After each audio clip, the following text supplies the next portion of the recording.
Welcome to the Adoption and Foster Care Journey, a podcast to encourage, educate, and equip you to care for children and youth through adoption, foster, and kinship care.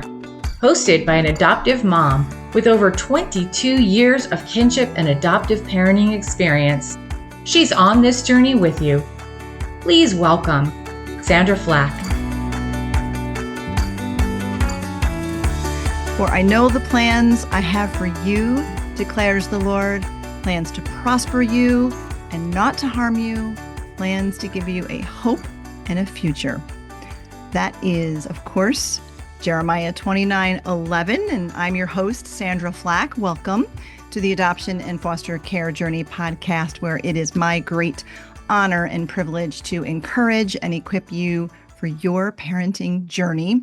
As an adoptive mom myself, with over 26 years of lived experience raising children from kinship to international adoption, I get it. And my husband and I are still on the journey. Our youngest two, though they are 19 and 21, are still at home.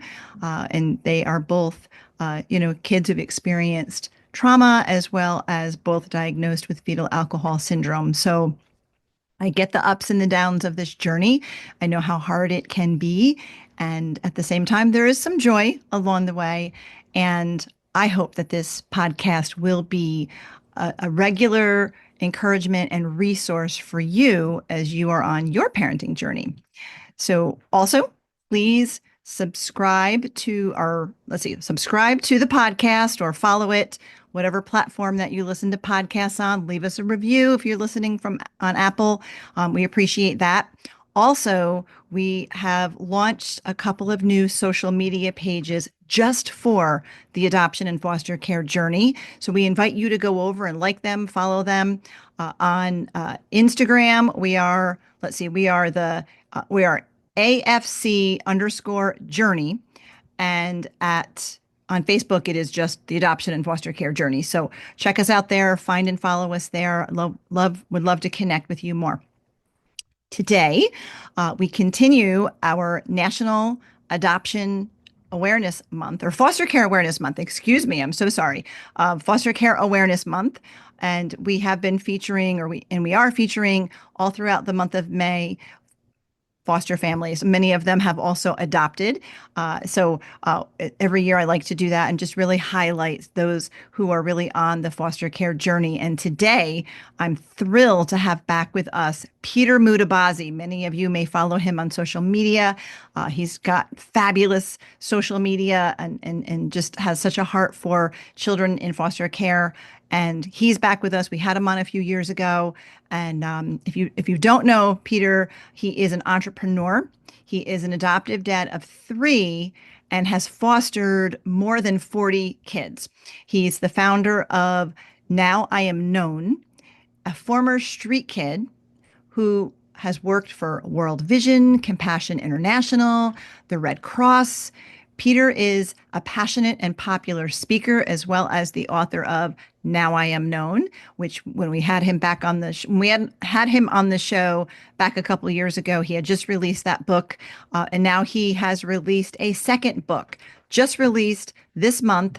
And the title of his second book is Love Does Not Conquer All, and Other Surprising Lessons I Learned as a Foster Dad. So we're so excited to have him back. Please welcome Peter Mutabazi. Hey, Peter, welcome back. Thank you. Absolutely. A joy to be with you. A joy. And I'm super excited to be with you today. I'm excited to have you back. You were on the show, I think it was 2 or 3 years ago. Time flies, but you had just released your first book. And then I got to meet you at CAFO, and I can't even remember what state we were in at that point, because that's every year in a different state. But I had the honor of meeting you in person. But like I said earlier, you talk to so many people and meet so many people. I don't expect you to remember that, but you have been here before, and we're grateful to have you back. But for our listeners who maybe aren't familiar with your story, would you just start out by sharing some of your childhood experience in Uganda? Right, absolutely. Yes. I grew up from Uganda, grew up the poor of the poorest, you know? And if you told me to dream, I don't think I understood what that meant. Think about this way. If a mother cannot feed you for the night, how does she tell you to dream? So we weren't told to dream because life and poverty was all we knew.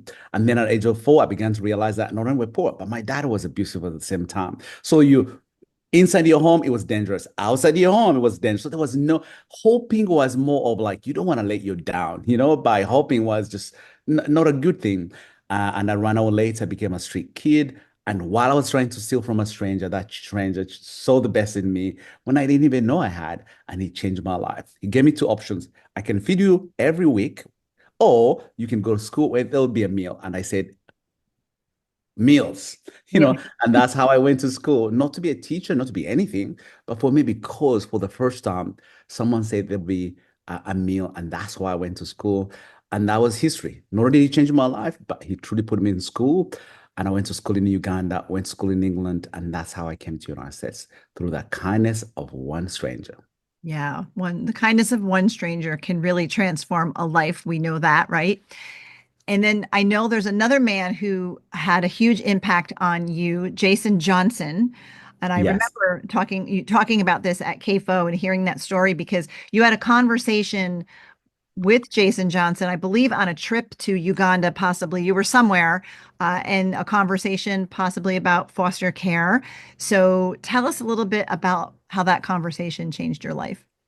So I've known Jason, Jason Johnson for over 15 years. So, while he was a pastor, I took him to Kenya, and that was my job to always take pastors to the field to know what we do. So while we are there, he's excited about this child. I was like, okay, what child are you talking about? And he shows me the picture.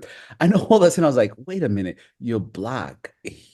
Sorry, she's black and you're white. How does that work? How do how does so, and that's when he explained to me about foster. And literally, as he was talking, I was like, those are my people. Those were little me when I was little. And I wanted to be part of that. But because I was single, I had never seen a foster parent. No, I've never seen a foster parent who was single, but also I never seen an adoptive parent adopting in Uganda or anywhere that looks like me. So I thought, you have to be married and you have to be Caucasian. So I believed the lie until I came to the United States. I said, you know what? I'm just gonna go ask. And so I went to the foster and I said, can I mentor? That literally, I said, I know I cannot foster, but would you allow me to mentor? And the social worker said, hey, but have you ever thought of being a foster parent? I was like, yeah, but I'm not qualified. And she said, why? I said, I'm single. She's literally said, 30% of foster parents are single. You can be. That was on Monday. I signed up on Thursday to be a foster parent. I love that. And so, how long have you been fostering? So I've been fostering for the last 9 years almost. I've had 47 children. Wow. Right now, I have six in my home, adopted three, and I have two foster little ones. Wow, that is incredible. I love that. And so you've adopted three. What really, when you started fostering, what really surprised you the most when you became a foster parent? I think for me, what surprised me the most was I thought like, look, I speak different.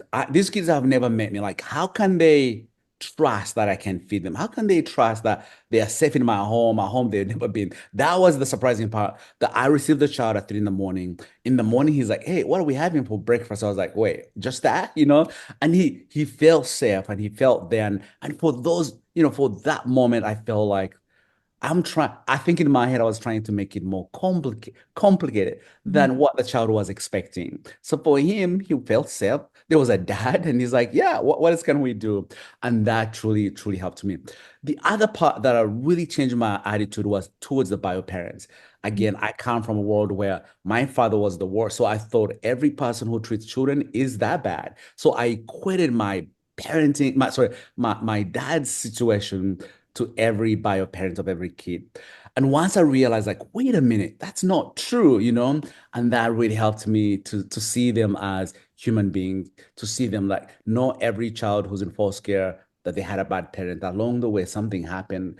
And that really helped me to really know that I was fostering not just a child, but also where they came from, the uncle, the aunt, the grandparent, the mom, the dad, alongside that I knew I had to be part of that life and their lives in order to help their children.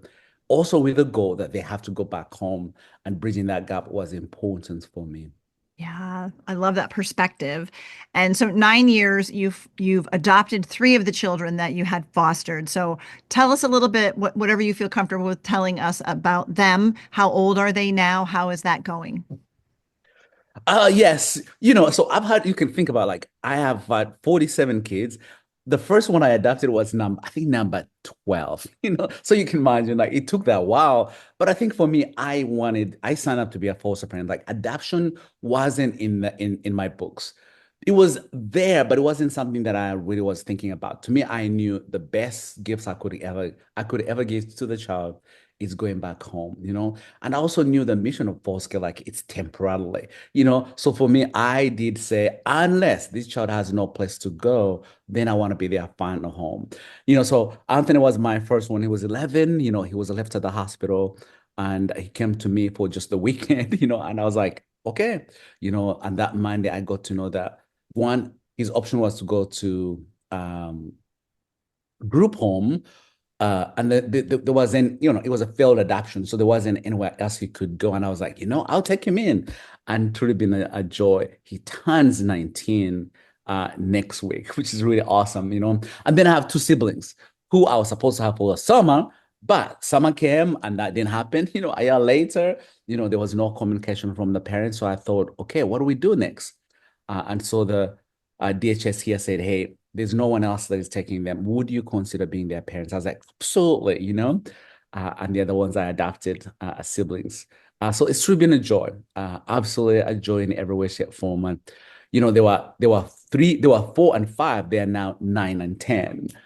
So to see the progress, to see the journey is really awesome.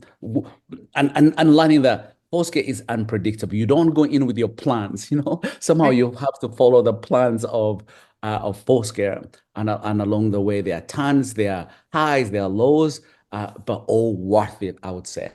Yeah.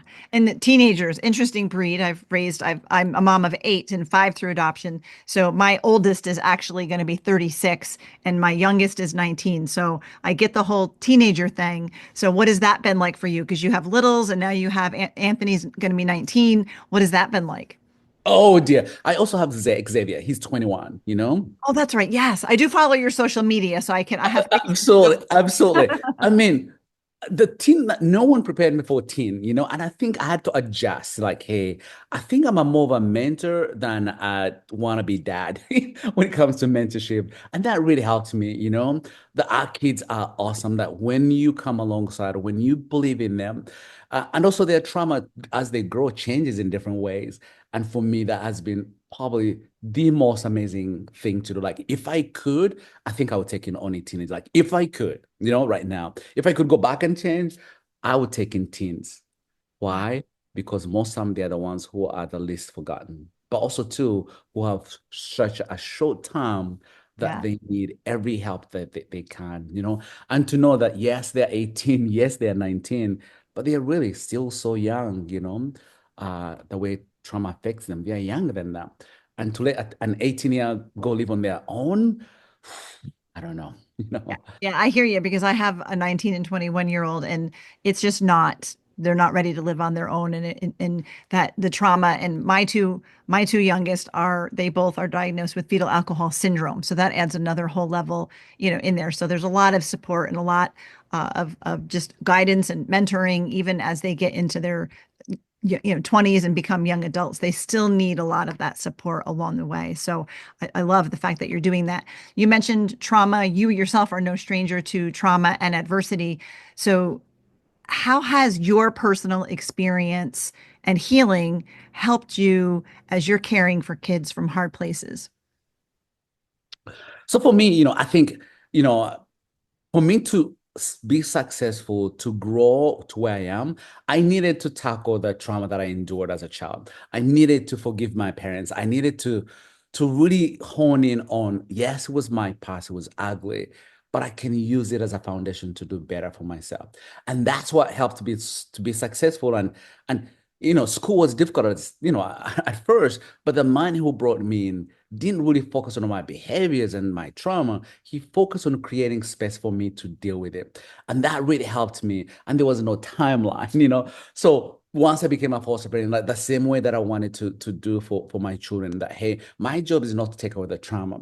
My job is to create a space and a home where they will journey and deal with it along the way. Of course, I get to help, but truly be prepared for that. The other thing that really helped me is I grew up from a traumatic world. So it's easy for me to understand it. It's easy for me to see it and not really see it as in a negative way. For example, for me to survive, I had to steal every day. Not even every day, I would say maybe every 2 hours. Having a kid who can take something for me, because I did it, but I had a reason why. And for me to approach the same way with my kids. And so in some way, my trauma is kind of a reflection. Like I get to go back and say, how did I view that? How did that make me feel? And that helps me parent my kids by really understanding their trauma. Behaviors are like, I will never focus on the behavior, that I'm really, really honing on why does my child behave this way? But also too, I knew for me to be a parent, I had to remove myself. Like I had to learn to deal with myself, that I could not bring in my own trauma in how I parent, that I really had to go back home and say, in my own mind, and say, here's how this affected me. This is how I felt. And I need to deal with it so it does not come into my parenting style, and that's really been a helpful journey, I would say. Yeah. And have you noticed that the older boys, knowing they know your story now, and how have they responded to that? Are they more apt, do you think, to receive some guidance and counsel from you because they know you've been there? Correct. Yes. There's some things they do and they don't hold back, or they're like, Dad, yeah, this, because I think they know that I understand that. And that's my parenting style. I never want to accuse you for what you've done, but I want to listen and understand why. And that has really helped for them to say, yep, I did this, but could you help me, Or or for me to say, that's what I did all my life. But because someone changed my life, here's where I am. I'm your father because I chose to do it this way, And if you think I'm a good dad, the same way you can approach it as well, to look back and say, if dad can overcome this, you can as well, So bring it in different ways on understanding it, but at the same time using my own past to say, hey, if I could overcome this, I think you can as well, And that has been probably the most awesome for them to feel comfortable. Like nothing phases me at all. Nothing. Sandra Flach, host of the Adoption and Foster Care Journey podcast, and FASD educator Debbie Raymond invite you to join Hope for the FASD Journey, a virtual support community for parents and caregivers raising individuals with fetal alcohol spectrum disorder, diagnosed or not. This faith-based support community meets online 3 times each month, features special VIP guests, and a private Facebook group for members only, which includes Soul Care Saturday video devotionals led by Sandra and Deb. Both Sandra and Deb are adoptive moms raising kids with FASD and facilitators of the Facets neurobehavioral model. For details and to register, visit justicefororphans.ny.org/hope-community. That's justicefororphans.ny.org/hope-community.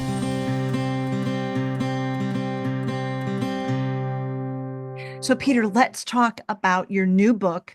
The title, Love Does Not Conquer All, and Other Surprising Lessons I Learned as a Foster Dad to More Than 40 Kids. I have my copy here. I have read it. It's such a fabulous book. And I agree. Love does not conquer all. It's a vital part of it, right? But much more is required for this parenting journey. So I want to dive in a little bit. I have some questions. Chapter 3, you talk about the importance of learning and growing as a parent. And like I mentioned, I've been a parent for over 35 years. I'm still learning and have had to take some time to really dive deep into some of the things, like as a parent of kids with FAS, I've had to learn and continue to learn everything I can about that. So share with us how you continue to learn and grow as a foster and adoptive dad. That it was critical. Like, and for me, yes, I get to have kids, different kids from different places. And I had to learn that even kids who come from the same family face and feel and act differently when it comes to trauma. Like, it affects different. There are kids who I get to know, they like their mom, but the other one's like, I can't, no, I don't want to talk to mom, and being able to meet them in the middle and parent, like, how do you parent those two and make sure that they have a good relationship, but also they're growing, I don't feel like the other one favors the other, that whole thing. And so for me, like, I am the one who had to learn to grow. Like, I had to grow and say, this is really new to me, but I don't want to put on the side or feel like I can tackle it, but I want to grow and know how best I can be the parent.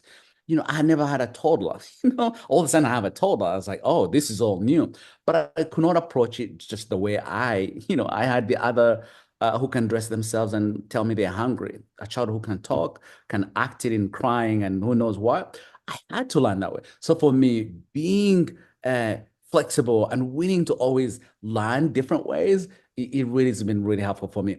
But also, it's almost like I'm becoming a new parent all the time, because each child is different. I have a 15-year-old who just left. Boy, I had to learn the whole new ounces of parenting. And as I said, with trauma, like, you grow and you get to be a better parent when you grow with the kids, when you meet them where they are, and meeting a child where they are, meaning that you're the one actually who has either come down or meet them there. Like, we are asking the kids to meet us as parents where we are, but it's my job to really meet my child as where they are. And that requires me to grow, not weekly, daily. Really? Yeah, I love that. I also love this quote from your book, and I'll read the quote. As foster parents, we need to realize that if love is to conquer anything, it must first conquer us. Mm-hmm. Do you unpack that a little for us? Absolutely. I was unloved, unwanted, So for me, it was really difficult to see it or understand it. If someone gave me something, I'm like, what do you want? Like, it never felt they are being kind. Like, what do you want? But after this man really changing my life, I began to see what love was. Accept it, learn it, give it, and enjoy it. Like, I had to really learn those. And in parenting, I've come to also know, like, I gotta love myself and everything else that comes with it, in order to truly be the best parent I can be. Like, it conquers absolutely everything, but it begins with me, when I get to love my kids, when I get to love yes, I had a rough day, but I still love like, I still love the journey that I'm in. It really puts things in perspective. And the journey that is so hard is enjoyable along the way. Like, it's not, oh, not again, but the more I can love what I do, the more I can remind myself of the love that I am and I have, the better I get the better I get to be a parent the next day and the next month. And it's like a feeling. It's like uh, uh, sometimes when I run, I need a little sugar, like, I need a little sugar to help me, or salt. So to me, it's like my sugar, my salt to remind me, hey, in this, you are loved. In this, you do it because God loves you as well. Yeah. And you, I'm sure your experience growing up on the streets in Uganda, you didn't trust people, right? You learned that people were not trustworthy. And a lot of times these kids will come in and they don't trust us, right? We have to build trust with them. So how have you done that? Oh, yeah. Oh, yes, absolutely. For me, yes, as I said, when I was on the streets, if you gave me something, that was a sign that you're going to abuse me. So kindness meant there was danger at the end, on the other end of the day. So for me as a parent, the child did not choose to come to my home. The child did not sign up to go, I'll go Peter's home. Like, I'm the one who signed up. So the expectation for me when my child walks in is really important to know that I do not expect my child to say thank you. I do not expect my child to say, this is why I chose to be. I did not expect that my child will love me or want to be in my house. Absolutely no. And so by setting those really helps me of my expectation. But I think sometimes as parents, when we set up expectations and our kids who come in our home have even no clue what those are or cannot even relate with what we're asking them, that I feel it's unfair for asking a child that what they are not capable. And so for me, trust and loving them, I got to really be where they are, loving them and letting them be who they are. I'll give you an example. Sometimes I've had kids who put holes in my wall, Uh, one, I have learned to know like that is communication. Two, there's a feeling that they are feeling that they have to let it out. So rather than think of the cost of that wall, to step back and say, Peter, it is not about you in this moment. Like it is not about you. It's about my child feeling, and my job is to be there and help as much as I can. And also, I have learned to love the most at their lowest. Like it's like the opposite. Like you can't not feel bad about them when they feeling bad about themselves. Like two people feeling bad about each other. So for me, like I learned like it has to be the opposite way. At their lowest, I have to step up and show the most gracious, but also be there for them. And I think for me that has flipped the coin. Once the kids get to see when they're in turmoil, when they have no word to express what they are feeling, and you stay calm and you have no expectation or really be there for them, that it really comes them to say, okay, I'm safe. And now I can tell you what I feel. But I give them the time to heal, to validate what they are feeling, but also to express those emotions in the healthiest way possible by me keeping my emotions stable, but for the child's sake. So good. So good. You also write about how parenting will expose our scars. So tell us a little bit about that. Oh, yes, absolutely. Yeah, I think many of us, we react to things, but we never ask, why did I respond that way? And I think when we pause to ask the question, why did I respond that way? It really gets to help you. You have unresolved things that you haven't, and that's how you reacted that way. And for me, coming from a trauma world that I understand, I can see it from a mile. And for me to be able to say, okay, my child is going to trigger me, so I'm going to choose to say, I will not let my past in some way dictate how I'm going to parent or how I'm going to respond to the child. That I'm going to really check myself out, and pause. I ask my kids, like, so we use redo and I need 2 minutes. So also I get to say, Dad right now needs 2 minutes, that I get to express to my child, like, I need 2 minutes to really go back and think what I'm about to say or how I'm going to react. But for me, that has helped me. It's more like I can feel my trauma. Give me time to really go back and respond to my trauma. And for me, that is what has helped because my kids will push it and they know it so well. And they know it to the point where I don't even know myself. And for me to pause and say, wait a minute, I need to go address myself and come out healthy for my child. And for me, that has really been helpful, knowing that my kids will expose my scars. And to know it's not a bad thing, but it's a way that I get to heal as well. Yeah, they definitely can find our buttons to push, right? They're really good at that. And we have to be aware of what our buttons are. In chapter 7, you share how we won't always like our kids, right? I love my kids every day, but some days, Mm, not feeling the warm fuzzies all the time. So, and maybe that's blocked care, right? Because that's a very real thing. So, how do you navigate those feelings? I mean, I honestly, there's sometimes when I drive and I sit in my garage like for a couple minutes because I'm contemplating and preparing myself. How am I gonna walk in that house? Or I'm with a child in the car and it's been rough and I feel like I could just drive and just never come back. You know, I think for me is to validate that I'm human, fallen, sinful, name it all. Like I am human and my human moments are not okay, but are okay to feel like yes, you've been nasty to me, you've called me every name on the planet.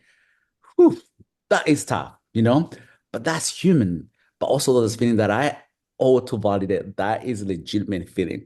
So in some way, for me to really know that I'm human, I'm gonna fail, I'm gonna not like my kids, but also too, our kids go through some trauma that sometimes we cannot relate, but sometimes I can't take away that trauma. Like I wish I could just snack it and take it, but I can't, and in some way to feel that it's okay to feel that way, At first, I think once I became a post parent, I felt like I met other parents and I feel like I was just the worst parent ever because I felt that way, you know. But once I got to know, like, what way, that's the feeling of every parent, then I wanted to validate, like, okay, it's okay to feel that way, but it's okay to also be aware that I have to learn how far I can go with it, and how I have to check myself.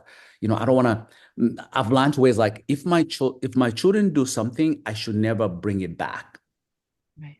the past. Like I should never bring the past, but treat it like it just happened for the very first time today, Uh, and for me, those are ways or where I get to check myself. Like I don't want to bring the hatred I had my child for yesterday. I just don't want to treat him or her today the same way, to treat today's behaviors as today's behaviors, not as yesterday's behavior. And it's okay to feel that way, but also so it's okay to check it out of you and say, is it okay? And how far can I feel this way? And make sure that we don't bring that to our children's trauma. I found myself a lot, especially in those earlier days, just really praying and asking the Lord, help me to love this child as you love this child. Yes. Because some days it was just really, really hard. So I appreciate your honesty, right? We all can relate to that. I also appreciate in chapter 11, where you address the importance of looking beyond the behaviors to discover the root causes. And you included a wonderful poop story in there. I can say that on the podcast, and I'm sure many of our listeners can relate to that. But would you share with us why it is so important to look beyond those big, difficult behaviors and understand that you said it earlier, it's communicating something and there's a history, there's a root there. Tell us a little bit about that. Oh, boy. Uh, you know, it's probably if there's any most important topic, maybe it's my number one, we all work in offices and we've seen sometimes our colleagues, our bosses act like behaviors that we haven't seen in a while. You're like, what's going on? But we're quick to ask what is going on, or you're not feeling well, but you have a headache, but you're like, there's something just why I have a headache. Well, I didn't drink water today, or I had a short sleep. Like we always go back to the why. Why am I feeling that way? And I feel that sometimes we forget when it comes to our children, that the behaviors of our kids, we always feel they should listen to me. I said this yesterday. I don't know why this child is doing it again. I don't know why. When we move away from like, by the way, I need to know why does my child every Thursday behavior different? And I come to know, well, that's the day they go visit home. I visit the family, and most of the family don't show up. So the anxiousness of knowing my mom isn't going to show up, or is going to show up. Like for a child, yes, their little brain is just going to really put them and make them do things that I absolutely have no clue. And so for me to approach it to say, okay, how do I help my child process that feeling of I don't know if mom is gonna come, or I don't know if I'll see her. Like it's a legitimate feeling. And that really helps me to have one good thing that helps me: empathy. The empathy, when you find out why, it really changes the whole perspective of how you're gonna relate, how you're gonna respond, the words you're gonna use, how you're gonna hug that kid, how you're gonna kneel to their position, because now you know the why, and it increases the empathy on how we respond. So for me, that is key. I, as a street kid, when the family took me in, I would steal, but they would give me the exact of what I stole. So if I took $1, they give me an extra dollar. And that really made me mad. I was like, but why? I'm expecting shouting, punishment, name it all. That's what I'm expecting. But you didn't respond in that way. You responded the opposite. And with time, I realized, like, wait a minute, uh, they're teaching me something, and they will always say, you needed it. But it wasn't you needed it. It was more like, we want to show you that the reason why you're taking it, maybe you could tell us why, And the same way with my kids, hoarding is not hoarding. Hoarding is a sign of saying, I don't know if there's food tomorrow. you know, hitting the wall, putting the walls in there is like, I have a feeling of frustration and I don't know where else to put it. And by learning those little things, it helps us truly have the most empathy we can have and grace towards our kids. The way that just the shines of how Christ helped. I thought I was a believer until I became a foster parent. Like literally, I thought I was just the best Christian you could imagine. And then I became a foster parent. I was like, wow, I'm far from it because it really helped me to see how many times I put a finger to the Lord. How dare you? How dare you? And it helped me to really reflect like, wait a minute, man.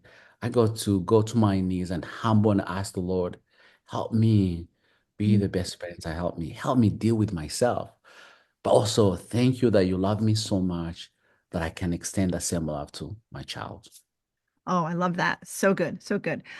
You also encourage parents to celebrate the wins, right? We have so many challenges, so many frustrations, but there's those little wins in there. So tell us how you do that. To build a block, you put one piece at a time. That's how we build a home. You put one block and it's the same way with our kids. But also for us as parents, we have already matured. We can think things, we can do things differently. We can reason, we have a logic. Our kids don't have that building block, you know? So in order for me to truly see the block, see the house built, I have to go to the smallest things. For example, my kid, I have one kid who would always not put on shoes when we're going to school or to church. But most time he was just feeling agitated. It was the only way he can express that. So one day I said, hey, it's okay. You don't have to wear shoes. We can go. And he's like, yeah, okay. We went. Of course, I brought the shoes, you know? And then the next day I did the same. The next day he put on one shoe. And I celebrate. You should have seen me. I said, oh my goodness, you're the smartest. I am proud of you. That was the last time that he did that, you know. But had I missed the celebrating one shoe leg, I would have missed one elevating him, but also knowing why. Why was he doing it? So by small wins, it really helps us to see the big picture. But also we get to see how kids are growing, you know, that it really helps to see the steps they are taking. But when we put high expectation, then we lose on that, you know, we lose on that little thing that we get to grow, see them do. The other part is expectation again. For us as adults, you know, it really lessens our expectation because we get to see the improvement our children are doing and we're able to come alongside that, you know, and it's absolutely important. Small wins. The other part is projection. I come from Uganda. Education is the only way to life. Like literally, you get educated, life is a tick. But I come to United States, I realize like, whoa, that's not the same. Just because my kids are not going to college is not a loss. It is a win, but it's a win of their win, not my win. It's how they win, and I got to celebrate that with them. So projecting and high expectation really helps when we celebrate the high win, the small wins along the way without projecting ours to our kids. Yeah, set our expectations to where they're at and then celebrate as they go from there. So love that, Peter. In chapter 18, you address the fact that the roots of trauma do not just disappear. Our kids don't just turn 18, you know, or they're not with us for so many weeks and it just all disappears. And you share a little bit about Anthony. Would you tell us a little bit about that story? Yes. Could you remind me the story about that, him? So he would get sick every time you. Yes. Oh. Yes. Sorry, I'm processing my brain. It's okay. The trauma doesn't go away. You know, I think for me, again, before I go to Anthony, I can go to myself. Like, I never trusted anyone. Like, for me, it was really impossible to trust anybody. But with time, I had to learn how to really trust people. But to this day, if someone gives me a bottle of water, my first reaction, my first 10 seconds are, what do they want? Mm-hmm. You know? And then after, no, oh no, it's just water, you know? What I've learned is it's there. I've learned how to minimize it. I've learned how to just kind of get out of it, like shut it quickly, Sometimes where our kids are not able to shut it that far, they're able to shut it. So for me, I had to learn like, oh no, they are being kind. Did it go away? No. Do I know how to control it? Absolutely. And that is the difference when it comes to our children, that it doesn't, we're not erasing their path. We're just helping manage it, manage the way they do as adults, and as we send them to the world, to be able to say, not everyone that is kind to you should be kind. You should ask questions about why, but also in a good way. And that was the best way that I can explain it. Yeah, no, I love that. I didn't mean to put you on the spot there either, because I've written a book too. And if you asked me something that came out of chapter 12 or something, I would be like, wait a minute, what did I write back then? So I totally get that. But I did love the story because you shared how he'd been with you for a while, and then he would go stay, the babysitter would come or whatever, and you'd be traveling out of town. And every time you left to go speak someplace, he would get sick, literally with Let's see. Yeah. He, throwing. Yeah. throwing up, and I'll come back. So I'll come back, and he'll be okay. I'm like, wait, what's going? And I realized, yes, that I had to prepare my child before I left, so he knew I'll come back. Like he knew I'll come back in a way. Has he gone away? No, but I've learned how to help him not go there. Like, hey, dad is going, but here are little things that I'll text, I'll call you to know I'll come back, and those are little signs I get to give him in case he went in that position or in that kind of freeze mode, like, hey, I'm here and I'm coming. Because he experienced abandonment. So for you to Absolutely. leave, that's the body remembers that, right? And Yes. so our kids don't just snap out of it, right? So that's such a good reminder of that. So the book is called Love Does Not Conquer All and Other Surprising Lessons I Learned as a Foster Dad to More Than 40 Kids. Uh, Peter, there's so many wonderful topics to unpack, but of course, we want our listeners to get a copy of the book and read it and find out for themselves all the great stuff that's in there and what you've learned. So, do you have a website? Where would we find your book? Well, my book, you can find it in any bookstore all over the world, wherever you are. You just go in and say, I need this book. They'll order it for you. The other way, you can go on my website, peter.com, petermutabazi.com, or nowimknown.com, and buy there. The one you buy there is the only place I can sign it for you. So if you want to sign, yeah, go to our website. But you can buy it on Amazon. You can buy it anywhere, and it'll be a joy. And also for me, I wrote it as a resource, that if a foster parent, if even a child who's struggling, or a social worker, that you can truly give them as a tool, a way to really get a little glimpse of what our kids go through, but also for us, our parents, our journey. Yes. Yeah, no, it's an excellent resource. I agree. So it's petermutabazi.com or your other website, now I am known. Is it .org? .org, yes. So, and we'll put links in the show notes so that our listeners can find that super easy, because it's definitely a resource you're going to want to have. So I opened with Jeremiah 29:11. A lot of folks know that verse, for I My know favorite verse, yes. I have for you, right? So why did you pick that verse? Why is it your favorite? I think for me, like, life can seem so strange and difficult and overwhelming. And for me, that verse, like, when I feel that overwhelming, like, you know what? No, he has plans for me. So to not be distracted in this moment where I feel like I'm overwhelmed, I'm not sure I signed up for the right thing, or I'm about to give up, to know, like, you know what? No, he absolutely, knows, and he will carry me through all those. So to not that kind of really get away, but to know that he has the best plans, and I gotta stick with that plan, and only him can give me. I love that. Love that. So inspiring. Peter, our listeners are primarily foster and adoptive parents themselves too. So as we wrap up, would you just leave us with some words of encouragement? Hear the words that the man who took me in used, saying, "Your sin, your hard, you're not alone. You're a gift. You're chosen. You are chosen, and you're a gift." And we want to tell you that you sin every day. Sometimes it feels like no, but want to tell you that you will.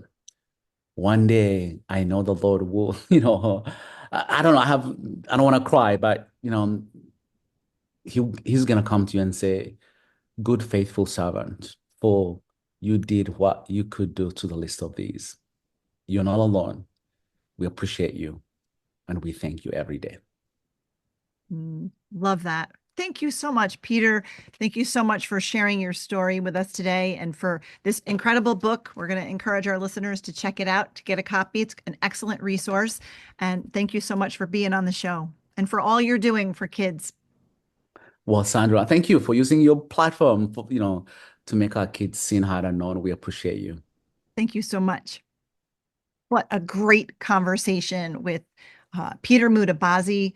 I hope that you were encouraged by our conversation. Thank you for listening to the Adoption and Foster Care Journey. We will put the links in the show notes to Peter's website. You can go to petermutabazi.com, easiest way to do it, but we will have the links there. Follow his social media.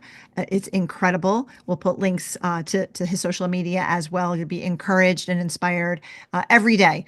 He's pretty active on there and has quite the following. And the book, again, is Love Does Not Conquer All, and Other Surprising Lessons I Learned as a Foster Dad to more than over 40 children. So it's a great, great book, great, great resource. You'll want to check it out. I've enjoyed reading it. So make sure that you do that. And also check out our resources that we provide for you for your parenting journey as well. You heard in the commercial about our Hope for the FASD Journey support community. We also offer FASD in-person and online training and workshops and parent coaching, FASD parent coaching. And I travel and speak at retreats and conferences and other events all over the country. And I'm happy to come to yours if you're looking for a speaker, especially if you are looking for someone to talk and teach on the topic of FASD, fetal alcohol spectrum disorders, as well as just encouraging you for your journey. I'm currently writing a devotional for foster and adoptive moms. So you're going to stay tuned for that. I'm really working hard to make sure that we can have that as a resource available come this fall. Because as a mom to two young adults with fetal alcohol syndrome, I've spent years just trying to figure out what was going on with my kids. We had attachment. We became trauma informed. We were doing the connected parenting thing, and those things were working until they didn't.